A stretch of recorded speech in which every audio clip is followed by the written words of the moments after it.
ಋತಂಚ ಸ್ವಾಧ್ಯಾಯ ಪ್ರವಚನೆ ಚ ಸತ್ಯಂಚ ಸ್ವಾಧ್ಯಾಯ ಪ್ರವಚನೆ ಚ ತಪಶ್ಚ ಸ್ವಾಧ್ಯಾಯ ಪ್ರವಚನೆ ಚ ದಮಶ್ಚ ಸ್ವಾಧ್ಯಾಯ ಪ್ರವಚನೆ ಚ ಶಮಶ್ಚ ಸ್ವಾಧ್ಯಾಯ ಪ್ರವಚನೆ ಚ ಅಗ್ನಯಶ್ಚ ಸ್ವಾಧ್ಯಾಯ ಪ್ರವಚನೆ ಚ ಅಗ್ನಿಹೋತ್ರಂಚ ಸ್ವಾಧ್ಯಾಯ ಪ್ರವಚನೆ ಚ ಅತಿಥಯಶ್ಚ ಸ್ವಾಧ್ಯಾಯ ಪ್ರವಚನೆ ಚ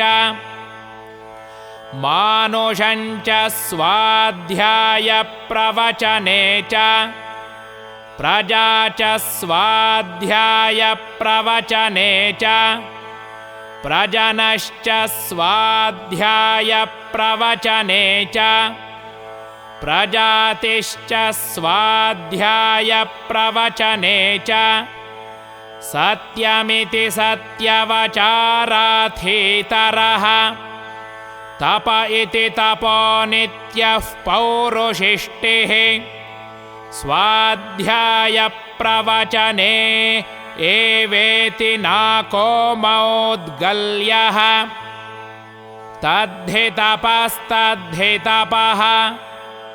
ಬದುಕಲು ಸರಿಪಥವ ಹಿಡಿದು ಸತ್ಯ ತಪಗಳಂ ಕುದುರಿಸಿ ಕೆಲಸದಿ ತೊಡಗಿ ಒಳ ಹೊರಗೆಲ್ಲ ವಿಧ ವಿಧದಿ ತೊಳೆಯುತ್ತ ಆದಿ ವಿಜ್ಞಾನಿ ಅಗ್ನಿಯನು ಸೇವಿಪುದು ವ್ರತವೆಂಬರು. ಮದವ ತೊಡೆದು ಮನುಜರ ಸೇವಿಸಿ ಅತಿಥಿಗಳಂ ಮುದದಿಂದಲರ್ಚಿಸುತ್ತ ಸಂತತಿ ಸೃಜಿಸಿ ಕುಲದ ಸದನವ ಬೆಳೆಸಿ ಕಲಿತ ವಿದ್ಯೆಯ ಮೆಲುಗಿ ಶಿಷ್ಯರಿಗೆರೆದರೆ ಸಂಪನ್ನವೋ.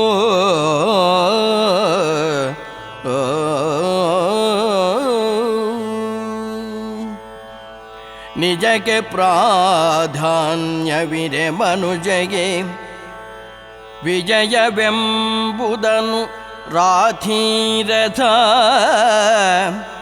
ಸುಜನ ಹೇಳಲು ಪೌರುಷಿಷ್ಟಿಯ ಮತವು ಬೇರೊಂದು. ಅಜಿತ ಪರಮನ ತಪದ ನಿನೆನೆಯೇ ವಿಜಿತ ಬದುಕೆಂಬುದವನ ಮತವು. ಸುಜಲ ವಿದ್ಯೆಯ ಮತಿಸಿ ಬೋಧಿಸೆ ನಾಕ ಮುನಿಗೊಪ್ಪು.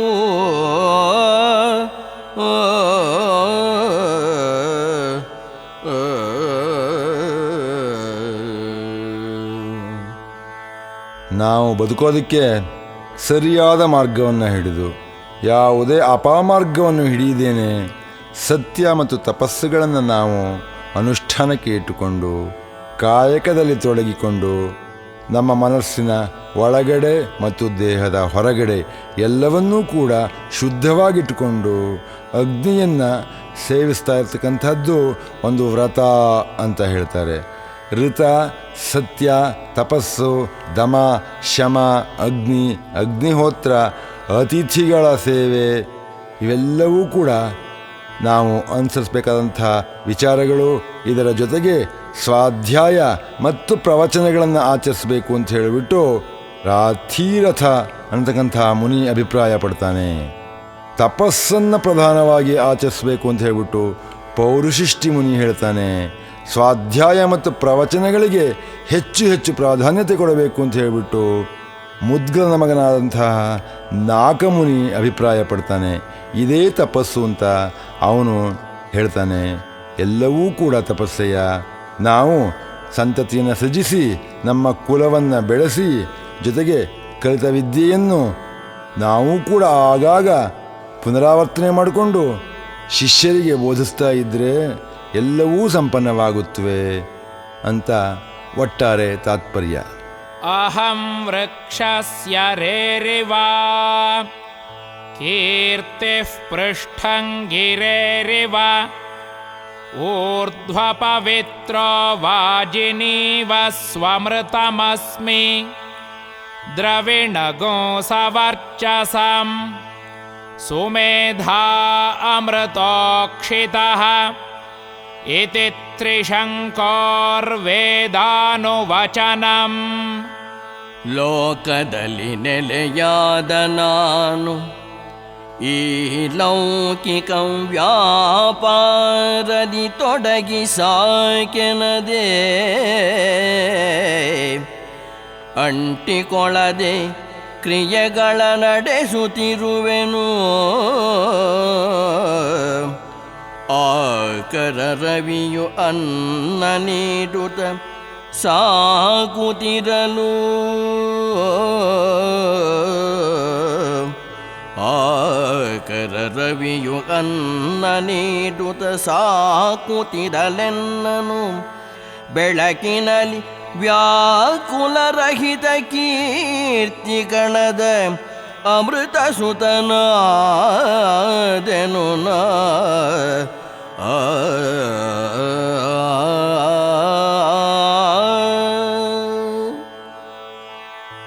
ಭಾನು ತೇಜನ ಪ್ರಭೆಯೊಳಗಣ ಪರಮ ಕಣನೆ ಎನ್ನೊಳಾನಂದರಸವಾಗಿರಲು ರವಿಯಂತೆ ನಗುದ ಮೇಧಾಸ್ವರೂಪಿ ಸಿರಿಸುತ ಅವ್ಯಯದ ಕೀರ್ತಿ ಕಲಶವಾದೆ.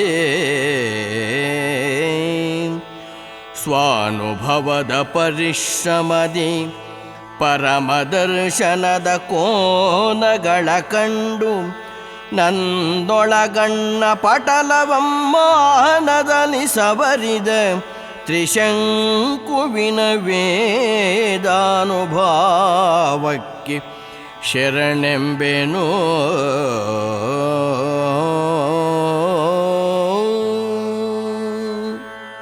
ಈ ಲೋಕದಲ್ಲಿ ನಾನು ನೆಲೆಯಾಗಿದ್ದೀನಿ, ಇಲ್ಲಿನ ಲೌಕಿಕ ವ್ಯಾಪಾರದಲ್ಲಿ ತೊಡಗಿದ್ದೀನಿ.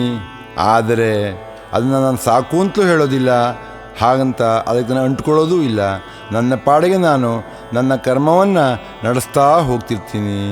ಆ ಸೂರ್ಯದೇವ ನನಗೆ ಅನ್ನ ಕೊಟ್ಟು ಸಾಕ್ತಾ ಇದ್ದಾನೆ, ಬೆಳಕಿನಲ್ಲಿ ಸಾಕ್ತಾ ಇದ್ದಾನೆ. ಹೀಗಿರ್ತಕ್ಕಂತಹ ನಾನು ಯಾವುದೇ ವ್ಯಾಕುಲವನ್ನು ಬಿಟ್ಟು ಕೀರ್ತಿಕಣದ ಅಮೃತ ಸುತನಾಗ್ತೀನಿ. ಆ ಭಾನುತೇಜ ಯಾರಿದ್ದಾನೆ, ಸೂರ್ಯ, ಅವನ ಪ್ರಭೆಯಲ್ಲಿ ಇರ್ತಕ್ಕಂತಹ ಆ ಪರಮಾತ್ಮ, ಆ ಪರಮಕಣ, ಅವನೇ ನನ್ನಲ್ಲೂ ಕೂಡ ಆನಂದದ ರಸವಾಗಿ ಸೂರ್ಯನ ಹಾಗೆ ಇದ್ದಾನೆ. ಹೀಗಿರ್ತಕ್ಕಂತಹ ಸಂದರ್ಭದಲ್ಲಿ ನಾನು ನಗುನಗುತ್ತಾ ಮೇಧಾಸ್ವರೂಪಿಯಾದಂತಹ ಸೇರಿಸುತ್ತ ಅವ್ಯಯದ ಕೀರ್ತಿ ಕಲಶವಾಗಿದ್ದೀನಿ. ನನ್ನ ಸ್ವಾನುಭವದ ಪರಿಶ್ರಮದಿಂದ ಆ ಪರಮ ದರ್ಶನದ ಕೋನಗಳನ್ನು, ವಿಭಿನ್ನ ಕೋನಗಳನ್ನು ಕಂಡು ನನ್ನ ಒಳಗೆ ಇರ್ತಕ್ಕಂತಹ ಈ ನೇತ್ರಪಟಲವನ್ನು ಆ ಸನ್ಮಾನದಲ್ಲಿ ಸವರಿದಂತಹ ಒಂದು ವಿದ್ಯೆಯನ್ನು ಹೇಳಿಕೊಟ್ಟಂತಹ ಆ ತ್ರಿಶಂಕು ಮುನಿಯ ವೇದದ ಅನುಭವಕ್ಕೆ ನನ್ನ ಒಂದು ನಮಸ್ಕಾರ. ವೇದಮನೋಚ್ಯಾಚಾರ್ಯೋಂತೆ ವಾಸಿನ ಮನುಷಾಸ್ತೆ ಸತ್ಯಂ ವದ ಧರ್ಮಂಚರ ಸ್ವಾಧ್ಯಾಯಾನ್ಮಾ ಪ್ರಮದಃ ಆಚಾರ್ಯಾಯ ಪ್ರಿಯಂಧನಮಾಹೃತ್ಯ ಪ್ರಜಾತಂತುಂ ಮಾ ವ್ಯವಚ್ಛೇತ್ಸಿ ಸತ್ಯಾನ್ನ ಪ್ರಮದಿತವ್ಯಂ ಧರ್ಮಾನ್ನ ಪ್ರಮದಿತವ್ಯಂ ಕುಶಲಾನ್ನ ಪ್ರಮದಿತವ್ಯಂ ಭೂತ್ಯೈನ ಪ್ರಮದಿತವ್ಯಂ ಸ್ವಾಧ್ಯಾಯ ಪ್ರವಚನಾಭ್ಯಾನ್ನ ಪ್ರಮದಿತವ್ಯಂ देवपितृकार्याभ्यां न प्रमदितव्यम् मातृदेवो भव पितृदेवो भव आचार्यदेवो भव अतिथिदेवो भव यान्यनवद्यानि कर्माणि तानि सेवितव्यानि नो इतराणि यान्यस्माकगो सुचरितानि तानि त्वयोपास्यानि नो इतराणि ये के चास्मच्छ्रेयागुंसो ब्राह्मणाः तेषां त्वयासनेन प्रश्वसितव्यम् श्रद्धया देयम् अश्रद्धया देयम् श्रिया देयम् ह्रिया देयम् धिया देयम् संविदा देयम् अथ यदि ते कर्म विचिकित्सा वा वृत्तविचिकित्सा वा स्यात् ये तत्र ब्राह्मणाः सम्मर्षिणः युक्ता आयुक्ताः अलोक्षा धर्मकामाः यथा ते तत्र वर्तेरन् तथा तत्र वर्तेथाः अथाभ्याख्यातेषु ये तत्र ब्राह्मणाः सम्मर्षिणः युक्ता आयुक्ताः अलोक्षा धर्मकामाः यथा ते तेषु वर्तेरन् तथा तेषु वर्तेथाः एष आदेशः एष उपदेशः एषा वेदोपनिषत् एतदनुशासनम् एवमुपासितव्यम् एवमुचैतदुपास्यम् ವೇದ ಪಾಠವನು ಮುಗಿಸಿದ ಗುರುವು ಎದುರಲ್ಲಿ ವಿದ್ಯೆವಾರಿಧಿಯು ವಿನಯದಿ ಮೂರ್ತವಾದಂತೆ ಪಾದ ಪದ್ಮ ಕೆರಗಿದ ಯುವತಾರ ಶಿಷ್ಯನಿಗೆ ಬೋಧಿಸಿ ಮನುಜನ ಬದುಕಿನ ಸೂತ್ರವೆರೆಯುವನು.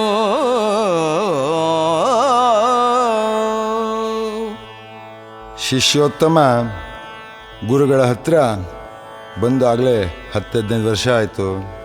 ಬಹಳ ಚೆನ್ನಾಗಿ ಅಧ್ಯಯನ ಮಾಡಿದ್ದಾನೆ. ಗುರು ಸೇವೆಯನ್ನು ಮಾಡ್ತಾ ಮಾಡ್ತಾ ಗುರುವಿನ ವಿದ್ಯೆಯನ್ನು ಅವನು ಹೀರ್ಕೊಂಡಿದ್ದಾನೆ. ಗುರುವಿನ ಆಶೀರ್ವಾದವನ್ನು ಪಡೆದಿದ್ದಾನೆ. ಇವನು ಸಂಪೂರ್ಣ ವಿದ್ಯಾವಂತನಾಗಿ ಆಯಿತು. ಈಗ ನೀನು ಮುಂದಕ್ಕೆ ನಿನ್ನ ದಾರಿ ಹಿಡ್ಕೊಂಡು ನಿನ್ನ ಊರಿಗೆ ಹೋಗಪ್ಪ, ಜೀವನದಲ್ಲಿ ತೊಡಗಿಸ್ಕೊ. ನೀನು ತೊಡಗಿಸ್ಕೊಂಡು ಸಮಾಜಕ್ಕೆ ಒಳ್ಳೆಯದಾಗಬೇಕು, ನೀನೂ ಚೆನ್ನಾಗಿ ಬೆಳಬೇಕು. ಆ ತರಹ ನೀನು ನಿನ್ನ ಮನಸ್ಸನ್ನು ಸಿದ್ಧಪಡಿಸ್ಕೊಂಡು ಊರಿಗೆ ಹೋಗು ಅಂತ ಆಶೀರ್ವಾದ ಮಾಡಬೇಕು. ಈ ಸಂದರ್ಭದಲ್ಲಿ ಗುರು ಬಂದು ಬಾಪ ಶಿಷ್ಯ ಅಂತ ಕರೀತಾನೆ. ಶಿಷ್ಯ ಕಾಲನ್ನು ಮುಟ್ಟಿ ನಮಸ್ಕಾರ ಮಾಡ್ತಾನೆ. ಇವರು ತಲೆಯನ್ನು ಮುಟ್ಟಿ, ಶಿಷ್ಯ ನಿನ್ನ ಇಲ್ಲಿನ ವಿದ್ಯಾಭ್ಯಾಸ ಮುಗಿಯಿತು, ನೀನು ಮುಂದಿನ ದಾರಿ ಹಿಡಿಯಂತ ನಾನು ನಿನಗೆ ಹೇಳ್ತಾ ಇದ್ದೀನಿ, ನಿನಗೆ ಅನುಜ್ಞೆ ಕೊಡ್ತಾ ಇದ್ದೀನಿ. ಆದರೆ ನನ್ನ ಕೆಲವು ಮಾತುಗಳನ್ನು ಕೇಳಿಸ್ಕೊಂಡ್ಬಿಡು, ನೀನು ಕೇಳಿಸ್ಕೊಂಡ ನಂತರ ಹೋಗು ಅಂತ ಹೇಳ್ತಾ ಇದ್ದಾರೆ. ಏನು ಹೇಳ್ತಾರೆ ಕೇಳೋಣ. ಎಲೆ ಅರಿವಿನ ರವಿ ಅಂತೆ ವಾಸಿ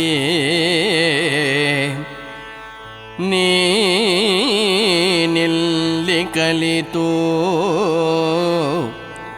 ಮಸ್ತಕದಿ ಪೇರಿಸಿರುವುದು ಪುಸ್ತಕವು ಕಲಸಿ ಮನಕಿಟ್ಟ ವಿಜ್ಞಾನ ಸುಧೆಯೆಂದರು. ಇಳೆಯೊಳವತರಿಸಿ ಭವಬೇಗುದಿಯ ಹಬೆಯಲ್ಲಿ ಮುಳುಗಿನೋಯುವ ಜೀವಗಳಿಗೆ ಅಭಯ ನೀಡೆಂಬ ಒಳಹರಿವಿನ ಸುಬೋಧವ ಗಮನಿಸು ಪುಸ್ತಕದಿ.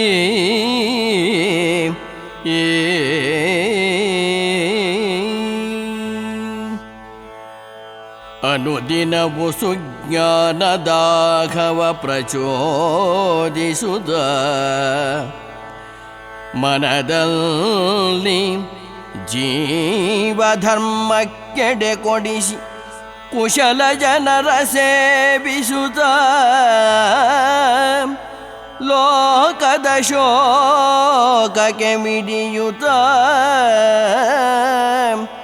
ಸನಿಹದಿ ಸದಾ ಪುಸ್ತಕವಿರಿಸಿ ಪಿತೃಸುರರಂ ಕನಕ ಶಿಖರದಲ್ಲಿರಿಸಿ ಸಂತತಿ ಸೃಜಿಸಿ ಕುಲದ ಕಣಜವ ತುಳುಕಿಸಿ ವಿಜ್ಞಾನಿ ಮುದಿ ಗುರುಪದವ ದಿನ ರಾತ್ರಿ ಸೇವಿಸುತ್ತ ಸಾತ್ವಿಕಾಹಾರದಿಂ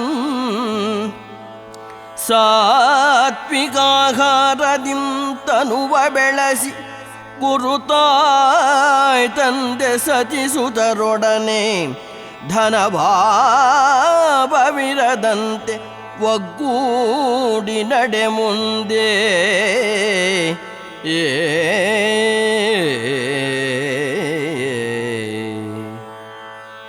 ಮಗು ಶಿಷ್ಯ ನಿನ್ನನ್ನು ಕಳಿಸ್ಕೊಡೋಕೆ ನಂಗೆ ಬೇಜಾರು ಕಣಯ್ಯ. ಆದರೆ ನಾನು ನಿನ್ನನ್ನು ದೇಶಕ್ಕೆ ಸಮರ್ಪಿಸಲೇಬೇಕಾಗಿದೆ. ಹಾಗಾಗ್ಬಿಟ್ಟು ನೀನು ಹೋಗ್ಬಿಟ್ಟು ಬಾ. ಹೋಗೋದಕ್ಕೆ ಮೊದಲು ನನ್ನ ಕೆಲವು ಮಾತನ್ನು ಕೇಳ್ಕೊ. ನಿನ್ನನ್ನು ನೋಡಿದರೆ ನೀನೇ ಜ್ಞಾನದ ಸೂರ್ಯನಂತೆ ಕಾಣಿಸ್ತಾ ಇದ್ದೀಯಾ. ನೀನು ಯುವಕ, ಬಹಳ ಚೆನ್ನಾಗಿದ್ದೀಯಾ. ಇಲ್ಲಿ ನೀನು ಏನೇನು ಕಲ್ತಿಯೋ ಅದೆಲ್ಲವನ್ನೂ ಇಟ್ಕೋ. ಅದಲ್ಲದೇನೂ ಕೂಡ ಇನ್ನೂ ಕೆಲವು ವಿಚಾರಗಳಿವೆ, ಅದನ್ನು ತೆಗೆದುಕೋ. ನೀನು ವಿಜ್ಞಾನ ಸುಧೆಯಾಗಿದ್ದೀಯಾ. ಆದರೆ ನಿನ್ನ ವಿಜ್ಞಾನವು ನಿನ್ನಲ್ಲೇ ಇರಬಾರದು. ಅದು ಪ್ರಪಂಚದ ಉಪಯೋಗಕ್ಕೆ ಬರಬೇಕು, ಸಿಕ್ಕಬೇಕು. ಹೀಗಾಗಿ ನೀನು ಭೂಮಿಯಲ್ಲಿ ಹುಟ್ಟಿರ್ತಕ್ಕಂತಹ ಎಷ್ಟೋ ಜನ, ಎಷ್ಟೋ ಪ್ರಾಣಿಗಳು, ಎಷ್ಟೋ ಮನುಷ್ಯರು, ಸಸ್ಯಗಳು ಸಂಕಟದಲ್ಲಿವೆ, ಆ ಮುಳುಗ್ತಾ ಇವೆ. ಆ ನೋವನ್ನು ನೀನು ನಿನ್ನದೇ ನೋವು ಅಂತ ತಿಳ್ಕೊಂಡು ಅವುಗಳಿಗೆ ಅಭಯವನ್ನು ನೀಡಬೇಕು. ಅಭಯವನ್ನು ನೀಡು ಮೊದಲು. ಇಂತಹ ವಿಚಾರಗಳು ಪುಸ್ತಕದಲ್ಲಿ ಇವೆ. ಅದನ್ನು ಕೆಲವು ಸಲ ಗಮನಿಸಿರೋದಿಲ್ಲ, ಕೆಲವು ಸಲ ಗಮನಿಸಲೂಬಹುದು. ನೀನು ಅದನ್ನೆಲ್ಲ ಆ ಒಳಗಿರತಕ್ಕಂತಹ ಒಂದು ಗೂಢಾರ್ಥಗಳನ್ನು ನಿನ್ನ ಮನಸ್ಸಿಗೆ ತಗೊಂಡು ಈ ಲೋಕದ ನೋವನ್ನು ನೀನು ನಿವಾರಿಸ್ತಕ್ಕಂತಹ ಕೆಲಸ ಮಾಡಪ್ಪ. ಇಷ್ಟು ಮಾಡಿದ್ರೆ ಸಾಕಾಗೋದಿಲ್ಲ. ಅನುದಿನವೂ ಪ್ರತಿದಿನವೂ ಕೂಡ ನೀನು ಜ್ಞಾನದಾಹಿಯಾಗಿರು. ನಾನು ಕಲ್ತಿರೋದು ಸಾಕಾಗಿಲ್ಲ, ನಾನು ಇನ್ನೂ ಕಲಿಬೇಕು ಅಂತಕ್ಕಂತಹ ಒಂದು ಹಸಿವು ನಿನ್ನ ಮನಸ್ಸಲ್ಲಿ ಯಾವಾಗಲೂ ಇರಬೇಕು. ಅಂತಹ ಪ್ರಚೋದನೆಯನ್ನು ನಿನ್ನ ಮನಸ್ಸಿನಲ್ಲಿ ಇಟ್ಕೊಂಡು ನೀನು ಸ್ವಾಧ್ಯಾಯದಲ್ಲಿ ನಿರತನಾಗಿರು. ಅಷ್ಟು ಮಾತ್ರ ಮಾಡಿದ್ರೆ ಸಾಕಾಗೋದಿಲ್ಲ. ನಿನ್ನ ವಿದ್ಯೆಯನ್ನು ನಿನ್ನ ಶಿಷ್ಯರಿಗೆ ಕೊಡು. ನಿನ್ನ ಮನಸ್ಸಿನಲ್ಲಿ ಜೀವಧರ್ಮ ಅನ್ನತಕ್ಕಂತಹ ಒಂದು ಆದರ್ಶದ ಧರ್ಮಕ್ಕೆ ಜಾಗ ಕೊಡು ಸಾಕು. ಕುಶಲ ಜನರನ್ನು ಸೇವಿಸು, ಒಳ್ಳೆಯವರನ್ನು ಸೇವಿಸು. ನೀನು ಲೋಕದ ಶೋಕಕ್ಕೆ ನಿನ್ನ ಮನಸ್ಸು ಮಿಡಿತಾ ಇರಬೇಕು. ಲೋಕ ಸಂಕಟ ಪಡ್ತಾ ಇದ್ದರೆ ನೀನು ಸಂಕಟ ಆಗಬೇಕು. ಬೀದಿನಲ್ಲಿ ಒಂದು ನಾಯಿ ಸತ್ತು ಬಿದ್ದು ನಿನ್ನ ಮನಸ್ಸಿಗೆ ಅಯ್ಯೋ ಅಂತ ಅನ್ನಿಸ್ಬೇಕು. ಯಾವಾಗಲೂ ಜೊತೆಯಲ್ಲಿ ನಿನ್ನ ಪುಸ್ತಕಗಳನ್ನು ಇಟ್ಕೊಂಡಿರು. ನಿನ್ನ ತಂದೆ ತಾಯಿಗಳನ್ನು ಮತ್ತು ದೇವತೆಗಳನ್ನು ಸದಾ ನಿನ್ನ ಹತ್ರ ಇಟ್ಕೊಂಡಿರು. ನೀನು ಮದುವೆ ಮಾಡಿಕೊಂಡು ಮಕ್ಕಳನ್ನು ಪಡಿ. ಮುಂದಿನ ಪರಂಪರೆ ಹಾಗೇ ನಡೀತಾ ಹೋಗಬೇಕು. ನಿನ್ನ ಕುಲ ಬೆಳೀಬೇಕು. ನಿನ್ನ ಗುರು, ನೀನು ಯುವಕನಾಗಿದ್ದೀಯಾ, ನಿನ್ನ ಗುರು ಮುದಿಯಾಗಿರ್ತಾರೆ. ಆ ಗುರು ವಯಸ್ಸಾಗಿರ್ತಕ್ಕಂತಹ ಗುರುವಿನ ಸೇವೆಯನ್ನು ಮಾಡು. ನೀನು ಸಾತ್ವಿಕಾಹಾರವನ್ನು ಸೇವಿಸ್ಬಿಡು. ನಿನ್ನ ದೇಹ ಸಾತ್ವಿಕಾಹಾರದಿಂದ ಬೆಳೀತಾ ಹೋಗಲಿ, ವೃದ್ಧಿಸ್ತಾ ಹೋಗಲಿ. ನಿನ್ನ ಗುರು, ತಾಯಿ, ತಂದೆ, ಹೆಂಡತಿ ಮತ್ತು ಮಕ್ಕಳ ಜೊತೆಯಲ್ಲಿ ವ್ಯವಹಾರ ಮಾಡುವಾಗ ಯಾವುದೇ ಹಣದ ಅಥವಾ ಧನದ ಭಾವ ಇರಕೂಡ್ದು ನಿನಗೆ.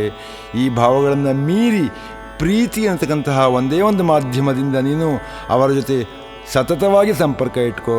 ಇಷ್ಟು ಸಾಕಪ್ಪ, ನೀನು ಹೋಗ್ಬಿಡ್ಬಾ ಅಂತ ಗುರುಗಳು ಶಿಷ್ಯನಿಗೆ ಆಶೀರ್ವಾದ ಮಾಡಿ ಕಳಿಸ್ತಾರೆ.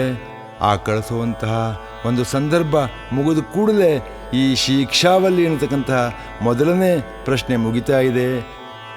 ಈ ಶಿಕ್ಷಾವಲ್ಲಿಯ ಪ್ರಭಾವದಿಂದ ಪ್ರಪಂಚದ ಎಲ್ಲರೂ ಕೂಡ ವಿದ್ಯಾವಂತರಾಗಲಿ, ಎಲ್ಲರೂ ಕೂಡ ವಿದ್ಯೆಯ ತೇಜಸ್ಸಿನಿಂದ ಬೆಳಗಲಿ.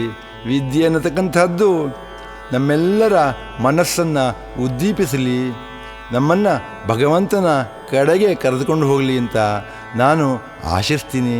ಇದಾದ ನಂತರ ಒಂದು ಶಾಂತಿ ಮಂತ್ರ ಇದೆ, ದಯವಿಟ್ಟು ಕೇಳಿ. ಶನ್ನೋ ಮಿತ್ರಃ ಶಂ ವರುಣಃ ಶನ್ನೋ ಭವತ್ವರ್ಯಮಾ ಶನ್ನ ಇಂದ್ರೋ ಬೃಹಸ್ಪತಿಃ ಶನ್ನೋ ವಿಷ್ಣುರುರುಕ್ರಮಃ ನಮೋ ಬ್ರಹ್ಮಣೇ ನಮಸ್ತೆ ವಾಯೋ ತ್ವಮೇವ ಪ್ರತ್ಯಕ್ಷಂ ಬ್ರಹ್ಮಾಸಿ ತ್ವಾಮೇವ ಪ್ರತ್ಯಕ್ಷಂ ಬ್ರಹ್ಮಾವಾದಿಶಂ ಋತಮವಾದಿಶಂ ಸತ್ಯಮವಾದಿಶಂ ತನ್ಮಾಮಾವೇತ ತದ್ವಕ್ತಾರಮಾವೇತ ಆವೇನ್ಮಾಂ ಆವೇದ್ವಕ್ತಾರಂ. ಓಂ ಶಾಂತಿ ಶಾಂತಿ ಶಾಂತಿ. ಹರಿ ಓಂ. ದಿನದ ಬೆಳಕನು ತಂದ ಇರುಳ ತಂಪಲಿ ಪೊರೆದ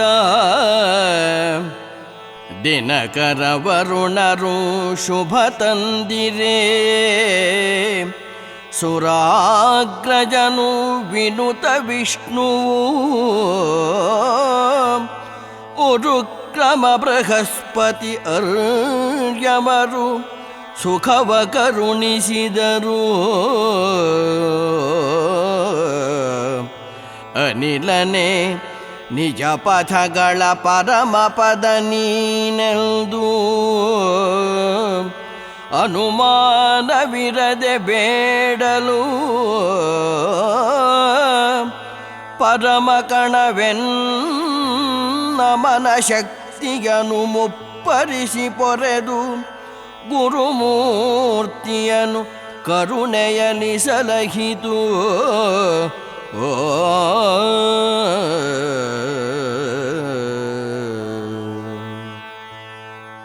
ಈ ಶಾಂತಿ ಮಂತ್ರದ ಅರ್ಥವನ್ನು ಶಿಕ್ಷಾವಲ್ಲಿಯ ಆರಂಭದಲ್ಲಿಯೇ ಹೇಳಿದ್ದೀವಿ, ಹಾಗಾಗ್ಬಿಟ್ಟು ಮತ್ತೆ ಹೇಳೋಷ್ಟಿಲ್ಲ.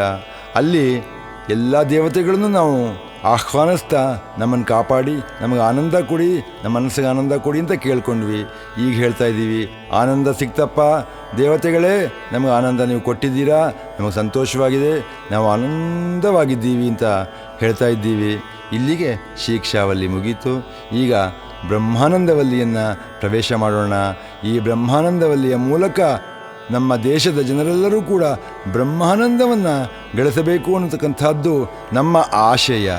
ಬನ್ನಿ ಬ್ರಹ್ಮಾನಂದವಲ್ಲಿ.